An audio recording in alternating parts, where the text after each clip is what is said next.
Hitler ನಡೆಸಿದ್ದ ನರಮೇಧದಿಂದ ತಪ್ಪಿಸಿಕೊಂಡು ಬದುಕಿದ್ದ ಬಾಲಕಿ ಇನ್ನಿಲ್ಲ. ಹಿಟ್ಲರ್ ನರಮೇಧದಿಂದ ತಪ್ಪಿಸಿಕೊಂಡಿದ್ದ ಬಾಲಕಿ ಬದುಕಿದ್ದಾದ್ರೂ ಹೇಗೆ ಗೊತ್ತಾ? ನಮಸ್ಕಾರ. ಅದು 1942ರ ಸಮಯ. ಜರ್ಮನಿಯಲ್ಲಿ ಅಡಾಲ್ಫ್ ಹಿಟ್ಲರ್ನ ಆಡಳಿತ ನರಮೇಧವನ್ನು ನಡೆಸೋದಕ್ಕೆ ಆರಂಭಿಸಿದ ಕಾಲ.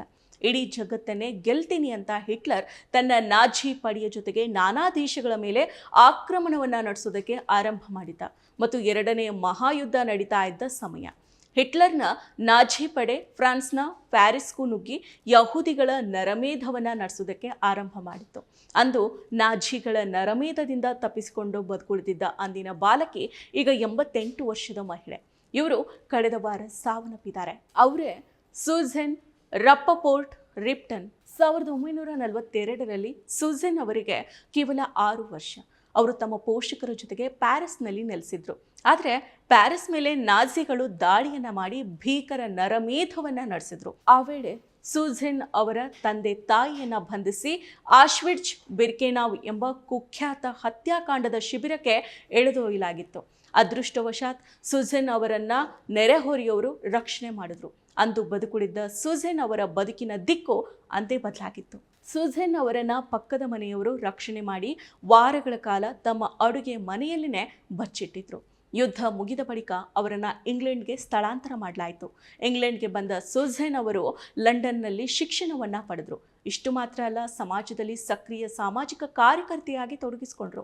ಆನಂತರ ಲಿಡ್ಸಿಗೆ ಬಂದು ನೆಲೆಸಿದ ಅವರು ಲೀಡ್ಸ್ ಜೂಯಿಸ್ ಹೌಸಿಂಗ್ ಅಸೋಸಿಯೇಷನ್ನಲ್ಲಿ 13 ವರ್ಷಗಳ ಕಾಲ ಕೆಲಸವನ್ನ ಮಾಡಿದ್ರು. ಅವರ ನಡೆ ನುಡಿ ಕೆಲಸಗಳನ್ನ ಹತ್ತಿರದಿಂದ ನೋಡಿದ್ದ LGHA ಸಮುದಾಯ ಸಂಯೋಜಕ ಸೈಮನ್ ಫಿಲಿಪ್ಸ್ ಅವರು ಸುಯೆಜ್ ಯಾವಾಗಲೂ ನಗುಮುಖದಿಂದ ನಮ್ಮೊಂದಿಗೆ ಇರ್ತಾ ಇದ್ರು. ಅವರು ನಿಜವಾದ ಏಸೆತ್ ಚೈಲ್ಡ್ ಅಂದ್ರೆ ಮೌಲ್ಯಯುತ ಮಹಿಳೆ ಆಗಿದ್ರು ಅಂತ ಸ್ಮರಿಸಿದ್ದಾರೆ.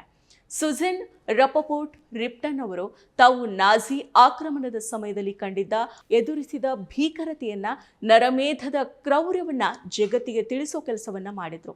ಹೋಲೋಕಾಸ್ಟ್ ಸರ್ವೈವರ್ಸ್ ಫ್ರೆಂಡ್ಶಿಪ್ ಅಸೋಸಿಯೇಷನ್ ಸ್ಥಾಪಕ ಸದಸ್ಯರಾಗಿದ್ದ ಸೂಸೆನ್ ತಾವು ಬಾಲ್ಯದಲ್ಲಿ ಎದುರಿಸಿದ ಭೀಕರತೆಯನ್ನ ಸಾಕ್ಷ್ಯಚಿತ್ರವಾಗಿ ದಾಖಲಿಸಿದ್ದಾರೆ. ಅವರ ಈ ಕಾರ್ಯಕ್ಕಾಗಿ ಅವರಿಗೆ BEM ಅಂದರೆ ಬ್ರಿಟಿಷ್ ಎಂಪೈರ್ ಮೆಡಲ್ ಪ್ರಶಸ್ತಿಯೂ ಕೂಡ ದೊರೆತಿದೆ.